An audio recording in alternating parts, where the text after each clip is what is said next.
दिल्ली की तर्ज पर बिहार की जनता को अब फ्री बिजली मिलेगी। नमस्कार, मैं हूं शक्ति। ऐसा हम नहीं कर रहे हैं, बल्कि तेजस्वी यादव ने बिहार की जनता से अपनी यात्रा के दौरान वादा किया है। जी हां, तेजस्वी यादव ने कहा है कि अगर उनकी सरकार इस बार बनती है तो बिहार की जनता को 200 यूनिट तक फ्री बिजली दी जाएगी। आपको बताया कि तेजस्वी यादव पिछली बार भी जब बिहार विधानसभा के चुनाव हो रहे थे तो इससे पहले बिहार की जनता से एक वादा किया था। उन्होंने कहा था कि जैसे ही उनकी सरकार बनेगी, पहली कैबिनेट की जो बैठक होगी, उस कैबिनेट की बैठक में ही 10 लाख लोगों को नौकरी दी जाएगी। जी हाँ, इस वादे को उन्होंने कितना निभाया है ये किसी से छिपी नहीं है। हालांकि उन्होंने लगातार ये दावे भी किए हैं कि 17 महीने जब उनकी सरकार थी जेडीयू के साथ तो सबसे ज्यादा नौकरी उन्होंने दी है। अब इस एक बार फिर से तेजस्वी यादव ने बड़ा वादा कर लिया है। तेजस्वी यादव ने बिहार की जनता से कहा है कि उनकी सरकार बनती है तो 200 यूनिट फ्री बिजली दी जाएगी। और इसके साथ ही साथ तेजस्वी यादव ने एनडीए सरकार पर बड़ा हमला बोला है। तेजस्वी यादव ने कहा है कि बिहार की जनता को पूरे देश में सबसे महंगी बिजली की दरें चुकानी होती है। उन्होंने कहा है कि देश में और बिहार में 10 सालों से ऊपर हो गए बिहार में एनडीए की सरकार है, लेकिन बिहार की जो जनता है वो त्रस्त है। बिहार की जनता को सबसे महंगी बिजली खरीदनी पड़ रही है।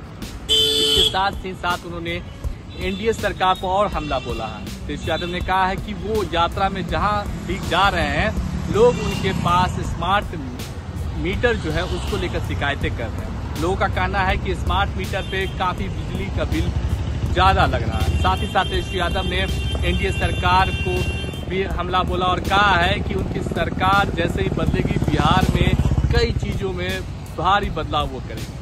अब देखना दिलचस्प हो जाएगा कि तेजस्वी यादव का जो वादा है कि बिहार की जनता को 200 यूनिट फ्री बिजली देंगे, ये कितना सही साबित हो जाता है। कांग्रेस पार्टी के नेता सुशील कुमार शिंदे के बयान को लेकर अब बीजेपी लगातार कांग्रेस पार्टी पे हमलावर है। दरअसल बीते दिन सुशील कुमार शिंदे, जो कि यूपीए गवर्नमेंट में गृह मंत्री रह चुके हैं, उन्होंने कश्मीर को लेकर एक बयान दिया। उन्होंने कहा कि 2014 से पहले जब यूपीए गवर्नमेंट थी तो कश्मीर और जम्मू कश्मीर की परिस्थितियां जो है वो अलग थी। जम्मू कश्मीर में जब जाया करते थे सुरक्षा के तमाम इंतजाम नहीं हुआ करते थे, लेकिन अब जो है मौजूदा वक्त में चाहे कश्मीर की बात हो चाहे श्रीनगर की बात हो, चीजें जो है बदल गई हैं और अब वहां जाने में सुरक्षा जो है वो महसूस होती है। दरअसल कांग्रेस पार्टी लगातार 2014 के बाद बीजेपी सरकार के जो कामकाज है उन पे सवाल खड़ी करती हुई नजर आई है। खास तौर पे जम्मू कश्मीर की बात करें तो पूर्ण राज्य के दर्जे को लेकर लगातार कांग्रेस पार्टी और राहुल गांधी बीजेपी पे हमलावर रहते हैं। लेकिन इसी बीच कांग्रेस पार्टी के नेता सुशील कुमार शिंदे की ओर से ये बयान जो है अपने आप में चर्चाओं का विषय बना हुआ है, क्योंकि जब यूपीए गवर्नमेंट थी तो सुशील कुमार शिंदे जो है गृह मंत्री थे और कहीं ना कहीं वो अपनी सरकार पे अब सवाल खड़े करते हुए नजर आ रहे हैं कि जब यूपीए गवर्नमेंट थी तब सुरक्षा नहीं थी, तब ऐसे इंतजाम नहीं थे,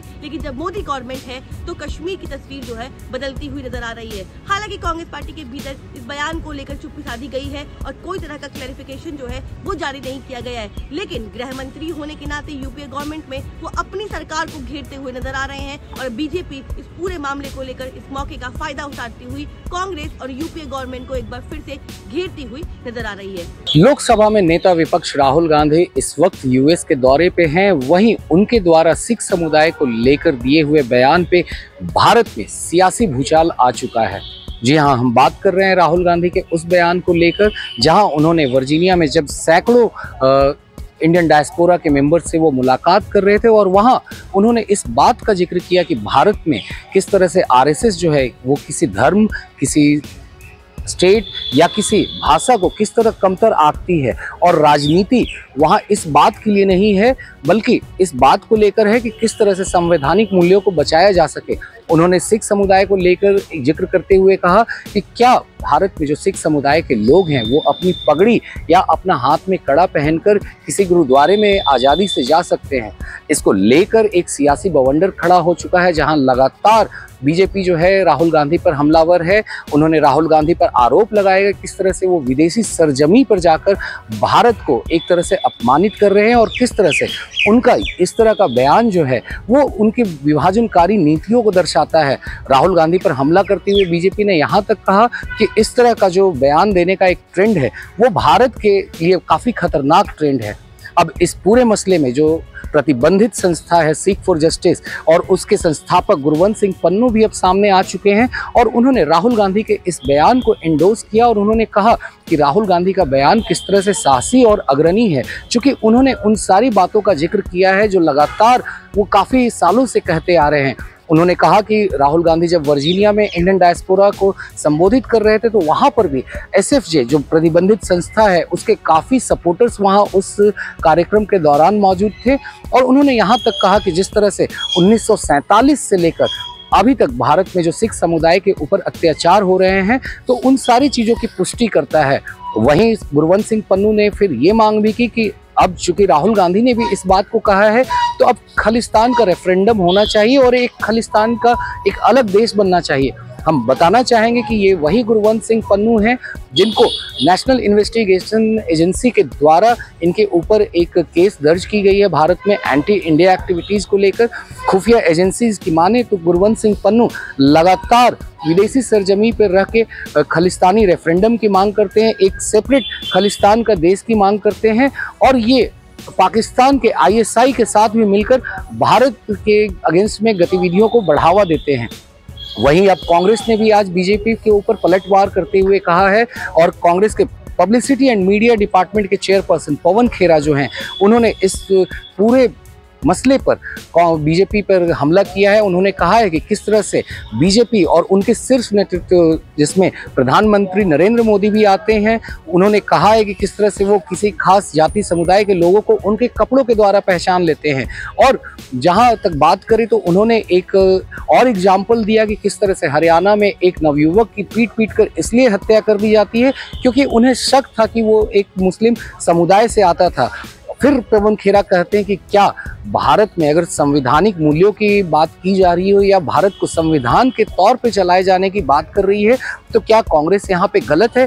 क्या कांग्रेस की ये मांगे जो हैं वो गलत हैं? तो इस तरह से कांग्रेस ने पलटवार किया है बीजेपी के ऊपर और पन्नू के लेकर भी उन्होंने उस पर पलटवार किया है कि बीजेपी जो है वो पेगासस जो सॉफ्टवेयर है जिससे वो कांग्रेस को दे दे ताकि कांग्रेस को पता चल सके कि आखिर पन्नू किनके इशारों पे काम करते हैं।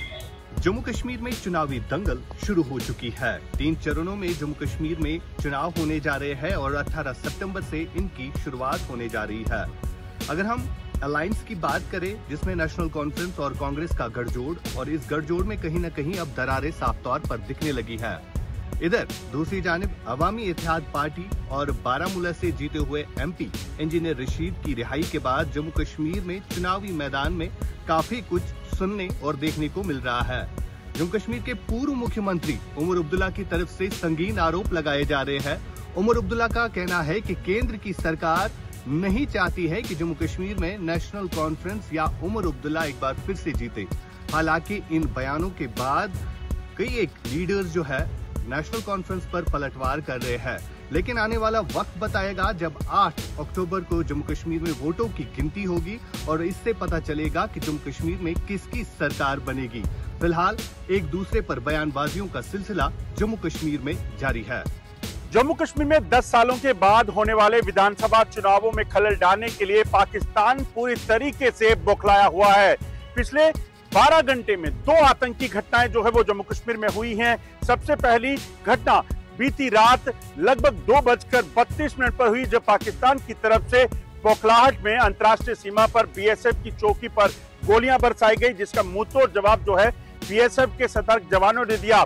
पाकिस्तान की बंदूकों का मुंह बंद करते हुए BSF के जवानों ने इस चीज को सुनिश्चित किया कि सरहद पार अगर आतंकी बैठे हैं तो उनको यहां घुसपैठ ना करने दी जाए। इस गोलीबारी में BSF के एक जवान जो है वो जख्मी भी हुए हैं।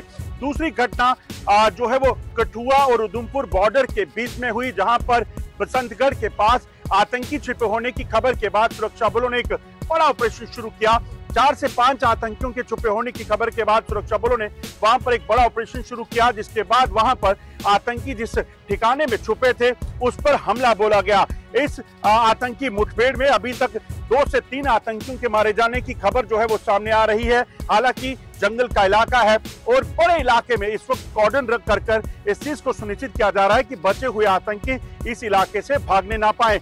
जम्मू कश्मीर पुलिस सेना और अन्य जो सुरक्षा एजेंसियां हैं वो लगातार इस इलाके में बनी हुई हैं ताकि पाकिस्तान का जो नापाक इरादा है जम्मू कश्मीर में चुनावों से पहले आतंकी गतिविधियों के जरिए डिस्टर्बेंस पैदा करने का उसे नाकाम किया जाए। वहीं अंतर्राष्ट्रीय सीमा के तमाम इलाके में इस वक्त हाई अलर्ट कर दिया गया है। जो सूत्र बता रहे हैं लगातार लाइन ऑफ कंट्रोल अंतर्राष्ट्रीय सीमा के दूसरी तरफ बड़ी तादाद में आतंकियों की मौजूदगी है और ये लोग जो आतंकी जो हैं वो पाकिस्तानी सेना और रेंजर्स के साथ उनके कैंपों में हैं।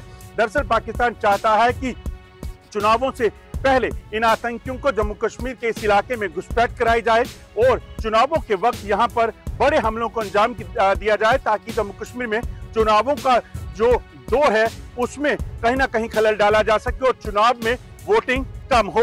देखिए अच्छी बात है इंजीनियर रशीद साहब को बेल दी गई है। ये वही बेल है जब रिसेंटली वो एमपी बने, उन्हें अपनी ओथ लेने के लिए बेल देने नहीं दी गई, उन्हें बारामूला को कोई काम करने के लिए बेल नहीं दी गई। लेकिन आज अचानक से असेंबली इलेक्शन के 10 दिन पहले उन्हें अचानक से रिहाई मिल जाती है 20 दिन के लिए ताकि वो वोट ले सकें।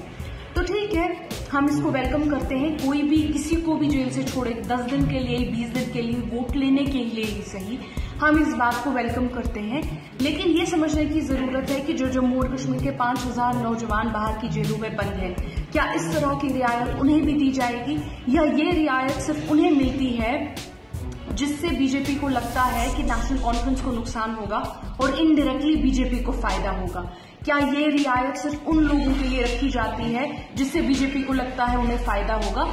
ये मेरा सवाल है। इंजीनियर रशीद की रिहाई और बीजेपी को कैसे देखते हैं आप इसमें?